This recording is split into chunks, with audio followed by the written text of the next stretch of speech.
नमस्कार दोस्तों, स्वागत है आपका हमारे YouTube चैनल पर। दोस्तों, सोमवार का दिन भगवान शिव को समर्पित है। इस दिन की गई पूजा आपके जीवन की कई परेशानियों का अंत कर सकती है।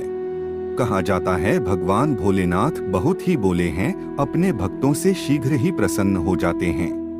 भगवान भोलेनाथ की पूजा अगर सोमवार के दिन की जाए तो हमारे जीवन की हर परेशानी, दिक्कत, कष्ट हमेशा के लिए खत्म हो जाते हैं और भगवान भोलेनाथ के आशीर्वाद से हमारे जीवन में धन का आगमन होता है और हर प्रकार की हमारी मनोकामना पूरी हो जाती है। दोस्तों, अगर आप सोमवार के दिन पूरे विधि विधान से शिवलिंग पर कुछ खास चीजें चढ़ा देते हैं तो भगवान भोलेनाथ जी तुरंत प्रसन्न हो जाते हैं और आपके जीवन में आने वाली सारी बाधाएं दूर हो जाती हैं।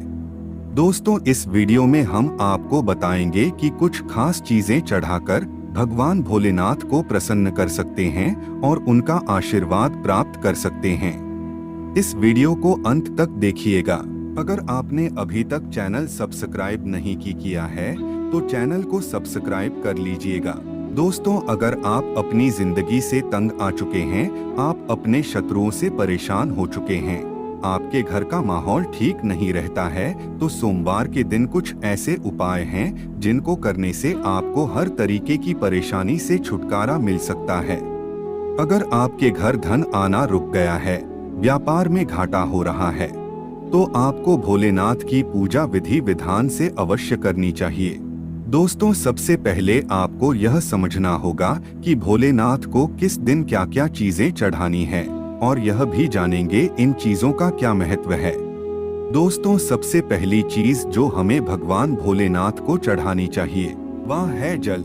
अगर आप प्रतिदिन भगवान भोलेनाथ को जल अर्पित कर सकते हैं तो बहुत ही शुभ है। अगर आपके पास प्रतिदिन समय ना हो तो आप सोमवार को शिवालय जाकर जल अर्पित करते हैं तो आपको भगवान भोलेनाथ का खास आशीर्वाद मिलेगा। इसके पीछे की कहानी यह है, जब भगवान भोलेनाथ ने सृष्टि के कल्याण के लिए विष ग्रहण किया था तब उनका कंठ नीला पड़ गया था और उनके शरीर का ताप बढ़ गया था।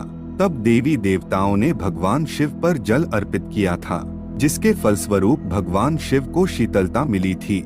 तब से यह प्रथा चली आ रही है कि भगवान भोलेनाथ को जो भी व्यक्ति जल अर्पित करता है उसके घर की नकारात्मक शक्तियां खत्म हो जाती है, उस व्यक्ति के ऊपर से तनाव, परेशानियां, कष्ट अपने आप चले जाते हैं। अगर आप भोलेनाथ को प्रतिदिन जल अर्पित कर रहे हैं तो यह बहुत ही शुभ कार्य है। दूसरी चीज है बेलपत्र। अगर आप 3 पत्ते वाला बेलपत्र भगवान भोलेनाथ को चढ़ा रहे हैं और एक तरफ आप 1000 कन्याओं को खाना खिला रहे हैं तो दोनों बराबर माने जाते हैं। कहा जाता है लगातार 11 सोमवार कोई भी व्यक्ति तामसिक भोजन किए बिना भगवान भोलेनाथ को बेलपत्र चढ़ाकर अपनी मनोकामना बोलता है, उस व्यक्ति के जीवन काल की हर मनोकामना पूर्ण हो जाती है। बेलपत्र हिंदू धर्म में बहुत ही शुभ माना गया है, इसलिए हमें भगवान भोलेनाथ को बेलपत्र अवश्य चढ़ाने चाहिए। तीसरी चीज जो भगवान भोलेनाथ को चढ़ानी चाहिए वह है आंकड़े का फूल। अगर आपके जीवन में कोई काम होते होते रह जाता है, आपका भाग्य आपका साथ नहीं दे रहा है, इस प्रकार की समस्याओं से छुटकारा पाने के लिए आपको 21 सोमवार आंकड़े का फूल भगवान भोलेनाथ को अर्पित करना चाहिए। अगर यह सावन के सोमवार में चढ़ाया जाए तो बहुत ही शुभ है। अगर सावन के सोमवार नहीं है तब भी यह बहुत ही शुभ है। इससे आपके रुके हुए कार्य बनने लगेंगे, आपका दुर्भाग्य आपसे दूर चला जाएगा और आप जो भी कार्य करेंगे उसमें सफलता मिलेगी। दोस्तों, धतूरे का फूल भी बहुत ही शुभ माना गया है। अगर आप भौतिक सुख चाहते हैं और आप चाहते हैं कि परेशानियां आपके जीवन से चली जाएं, तनाव चला जाए, आपके ऊपर जो भी कष्ट आ रहे हैं वह रास्ता बदल ले, तो आपको लगातार 5 सोमवार भगवान भोलेनाथ को धतूरे का फूल चढ़ाना चाहिए। दोस्तों, धतूरे का फूल बहुत ही शुभ माना गया है। कहा जाता है कि भगवान भोलेनाथ को कोई भी व्यक्ति धतूरे का फूल चढ़ा रहा है तो उस व्यक्ति के जीवन काल से हर प्रकार की परेशानी खत्म हो जाएगी। दोस्तों, एक बात यह भी ध्यान रखें, जब आप भगवान भोलेनाथ को 5 सोमवार धतूरे का फूल चढ़ाएंगे तो आप कोई भी तामसिक भोजन ग्रहण ना करें। अगर आपने इस समय के दौरान तामसिक भोजन ग्रहण किया है तो आपकी पूजा संपन्न नहीं मानी जाएगी और भगवान भोलेनाथ आपसे रुष्ट हो सकते हैं। दोस्तों, भगवान भोलेनाथ हमेशा मग्न रहते हैं, इसलिए भगवान भोलेनाथ को भांग भी चढ़ाया जाता है, लेकिन आपको सावधानी यह रखनी है कि बिना पुजारी की अनुमति के बिना भांग ना चढ़ाएं। ध्यान रखें, अगर आप भांग चढ़ाना चाहते हैं तो उस मंदिर के पुजारी की अनुमति लेना है। जब पुजारी आपको समय दें तब ही भांग चढ़ाएं, वरना हो सकता है इसका दुष्प्रभाव भी देखने को मिल जाए। अगर आप प्रतियोगी परीक्षाओं की तैयारी कर रहे हैं और आपकी नौकरी नहीं लग पा रही है तो आप सावन के दिनों में प्रत्येक सोमवार आप भगवान भोलेनाथ को जल अर्पित करते हैं और उसके साथ साथ 1 लोटा दूध भी अर्पित कर देते हैं तो यह बहुत ही शुभ है। इससे आपको फायदा अवश्य मिलेगा और आपको नौकरी की अवश्य प्राप्ति होगी।